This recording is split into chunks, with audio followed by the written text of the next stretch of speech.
It was something else. He held me while I cried. I cried for my mother, for the money, for my sister, for Kevin, for every failed thing in my life that had led me to this moment, in this room with this man. I cried until my eyes were swollen and my throat was raw, and the tissues in the box by the bed were all used up. And he just held me. He didn't try to kiss me or touch me, or make it about what he wanted. He just lay there in the dark, his arms around me, his heartbeat steady against my back, and he let me fall apart. And for a few hours, in the darkness, with his arms around me and the city humming outside the window, I felt something I hadn't felt in years. Safe. I know now that it was an illusion, but I'm not sure the illusion was entirely his fault. I think I wanted to believe in it. I think some part of me, the part that had been grieving and alone and so desperately hungry for comfort, that I would have taken it from anyone who offered, needed Daniel Harper to be the person who could save me, even if he was the person who had helped break me in the first place. This is the thing about trauma that nobody tells you. It doesn't just make you vulnerable to the people who hurt you. It makes you vulnerable to the versions of yourself that believe you deserve to be hurt. It makes you reach for the familiar pain instead of the unfamiliar hope, because at least pain is something you know how to survive. I survived that night in November. I survived the months that followed, and slowly, incrementally, I began to build something that looked, from the outside, like a life worth living. But I want to be honest about what that survival cost me, because the story of Catherine Miller, the woman who found her way back to herself, who filed the application and got the training and started building a life independent of Daniel Harper, that woman exists. I'm her, but she's not the whole story. The whole story is that I spent 20 years of my life, the best years, the years when I should have been building a career and a family and a future, circling a man who did not love me in the way I needed to be loved.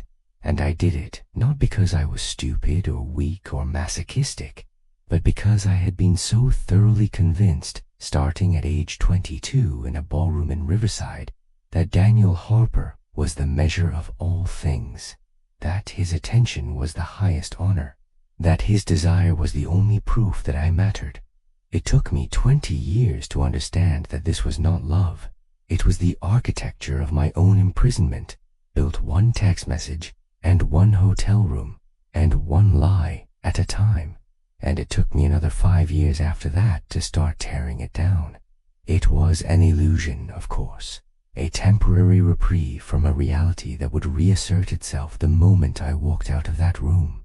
But in that moment, that specific, unrepeatable moment, I felt safe, and I let myself believe that Daniel Harper was the person who had always made me feel that way, and not the person who had, on a cold street in February, taken something I wasn't ready to give. Love quiet, forbidden midlife romance? Subscribe to Noah's Awakening for more slow burn stories. Number Part 5, The Long Distance. Number, Chapter 13.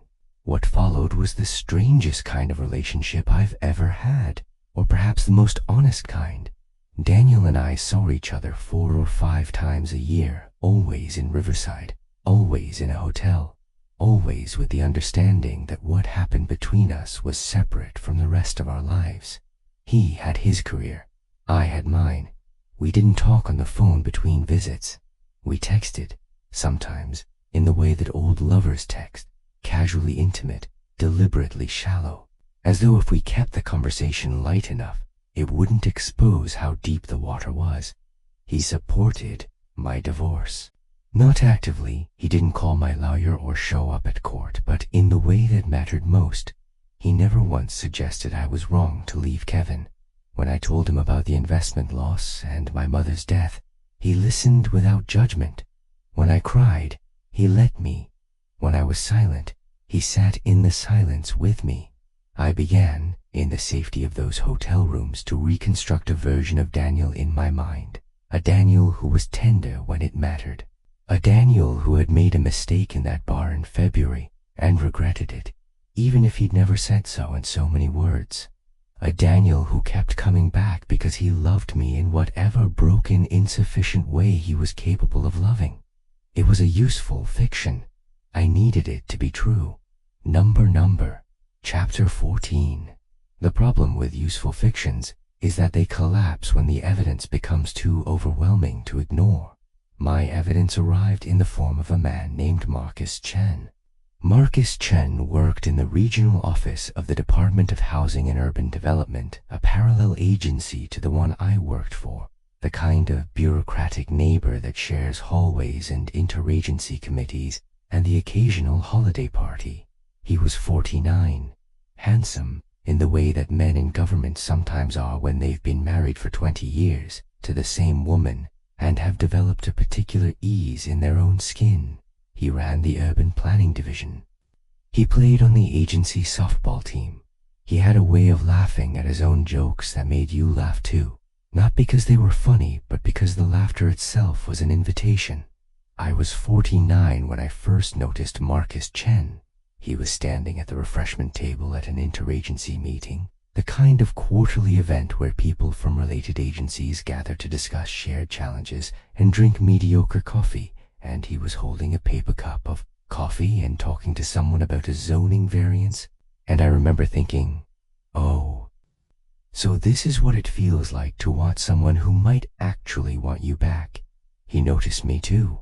I could tell by the way his eyes moved when I entered the room, not predatory, not calculating, just a man's eyes finding a woman and resting there for a moment before moving on. It was the resting that undid me, the way he looked at me like I was a person and not a problem to be solved, like I was a woman who might have something interesting to say, instead of just another Jonan Nurin in a government cubicle trying to make it through another day. We became colleagues, then acquaintances, then something I was too afraid to name. He invited me to coffee after a committee meeting, and we talked for an hour about urban policy and the frustrations of working within a bureaucracy, and when we parted, he said, "I'd like to do this again, Catherine." And I said, "I'd like that too," and we both meant it. Daniel noticed the change in me before I told him about it. Number, Chapter 15. We were in a hotel room in Riverside, one of our 4 or 5 annual visits, and I was lying on my back on the bed, still catching my breath, and he was beside me scrolling through his phone, and I said, apropos of nothing, "There's someone at work." He put the phone down. "Who?" "Marcus Chen." "Hood. We've had coffee a few times." And nothing. We're colleagues. We're friends. Maybe something, eventually. I don't know. Daniel was quiet for a long time. When he spoke, his voice had a quality I hadn't heard before. Not anger, exactly, but something colder. Something that sounded dangerously like dismissal. "Marcus Chen," he said. "The one who got promoted to regional director last spring? You know him?" "I know of him. He came up at a conference last year. He's well liked." He paused. "He's also going nowhere. Great guy to have coffee with. Terrible guy to build anything with." I sat up. "What does that mean?" "It means I've seen his file. He got passed over for deputy director 3 times. He doesn't have the instincts for upper management. He's a friend, Catherine. He can be your friend, but don't mistake a friendly man for a useful one." The way he said it, times useful times, like Marcus was a tool in a workshop, and not a person with whom I'd shared an hour of genuine, unguarded conversation. Like my interest in Marcus Chen was a misallocation of resources, like I was a project Daniel was managing, and he'd identified a flaw in my methodology. I should have left right then. I should have gathered my clothes and walked out of that room and driven back to Cedar Falls and never spoken to Daniel Harper again. Instead, I lay back down, and I said, "Tell me more about what you've heard about Marcus." And Daniel did. He told me about Marcus's failed promotion attempts, about his tendency to avoid conflict, about his soft management style that Daniel clearly considered a liability. He told me all of this with the confidence of a man who had access to information I didn't, who had, perhaps, gone out of his way to find out about a man who might have been a threat to his territory. And the thing is, the thing that I have never been able to fully reckon with is that some part of me was relieved. Relieved that Daniel was telling me these things. Relieved that someone was, in his own twisted way, looking out for me, because that's what he had always done, seen me, noticed me, known things about me that I hadn't told him.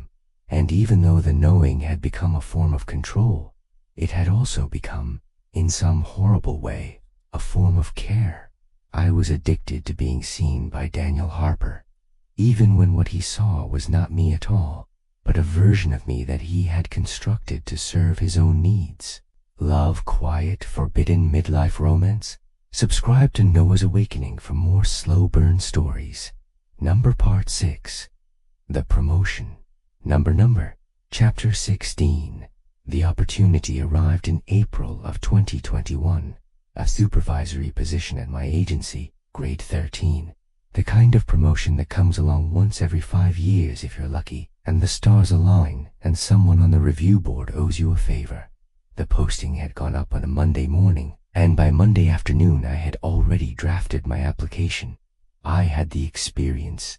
I had the seniority. I had, or thought I had, the support of my director, a woman named Lorraine Bell, who had been in the role for 8 years, and who had, on several occasions, expressed a kind of distant confidence in my abilities. I also had something else, something I hadn't had when I'd applied for promotions in the past, a reason to try, a reason to believe that my life could be something more than a series of disappointments and deferrals, a reason to believe that I was still capable of becoming someone. I wanted that promotion more than I'd wanted anything in years, and I wanted Daniel to be proud of me, to see me as someone who was building a life, not just existing in the ruins of one. Chapter 17.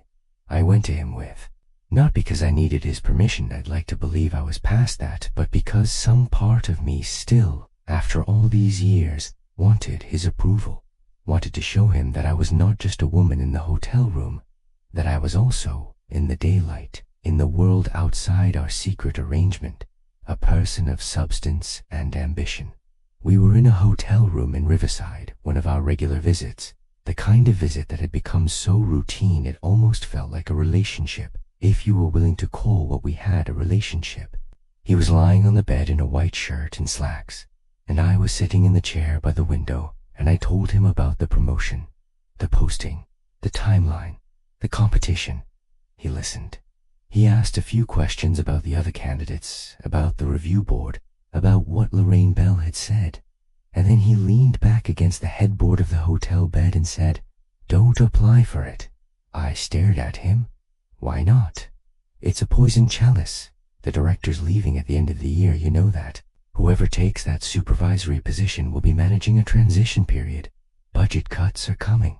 They'll cut the department by 20% within 18 months. You'll be holding a sinking ship. You don't know that. I know how these things work, Catherine. I've been running departments for a decade. Trust me. Trust you, I repeated. The words tasted strange in my mouth, like I'd suddenly become aware of a foreign object on my tongue. Daniel, I've been at this agency for 15 years. I know what the situation is. The director's leaving, yes, but the replacement is being hired from within. The budget projections for next year are actually more optimistic than they've been in a decade. This isn't a poisoned chalice. It's an opportunity. He looked at me for a long moment, and then he said, in a voice that was almost gentle, "You're not going to apply. You're going to sit here with me this weekend, and you're going to remember why you came to Riverside in the first place. And then on Monday, you're going to go back to Cedar Falls, and you're going to do whatever makes you happy. But you and I both know that the thing that makes you happy is sitting in that bed right now." He reached over and put his hand on my thigh, not tenderly, not comfortingly, just possessively, the way a man puts his hand on something he owns. "Let's not waste the weekend talking about work," he said. I pushed his hand away. I stood up. I walked to the window and looked out at the river, the same river I'd seen from the lobby, down and slow and carrying the debris of the city downstream. Daniel, I'm asking you a real question. This is my career, and I'm giving you a real answer. His voice was flat now, not angry, just certain. Don't apply. It's not worth it. Stay where you are. Keep your head down. Enjoy your life. Enjoy your life. As though my life was something that existed in the intervals between our meetings. As though the hours I spent at my desk and in my apartment and at the grocery store and driving to see my sister on Sundays were just the space between the things that actually mattered. As though I was a supporting character in the story of Daniel Harper, rather than the protagonist of my own. I turned around. I looked at him, this man who had known my phone number before I gave it to him, who had shown up at my office when I told him not to, who had taken something from me on a cold street in February, and never once apologized. I looked at him and I thought, is this all there is? Is this the best I'm ever going to get? Fine, I said. I won't apply. Number. Chapter 18. I spent the weekend in that room. I did not call Marcus Chen. I did not go back to Cedar Falls early. I did not do any of the things I should have done, which was to walk out, file the application, and start building a life that had nothing to do with the man on that bed. Instead, I stayed. Because leaving would have meant admitting that everything I believed about Daniel Harper was wrong. That the tenderness was a technique. That the attention was a form of control. That the person holding me in the dark was not, and had never been, my safe harbor, but the most dangerous thing in my life. On Monday, I went back to Cedar Falls. On Tuesday, the application deadline passed. I did not apply for the promotion. Number. Chapter 19. I found out 6 weeks later that Daniel had been wrong. Not partially wrong, not approximately wrong, completely, demonstrably, catastrophically wrong. The budget cuts weren't coming. The department was being expanded. The director's departure had been reframed as an internal reorganization, and the supervisory position was, in fact, the most desirable opening my agency had seen in a decade. The new director, a woman from the state office named Patricia Odom, was a reformer.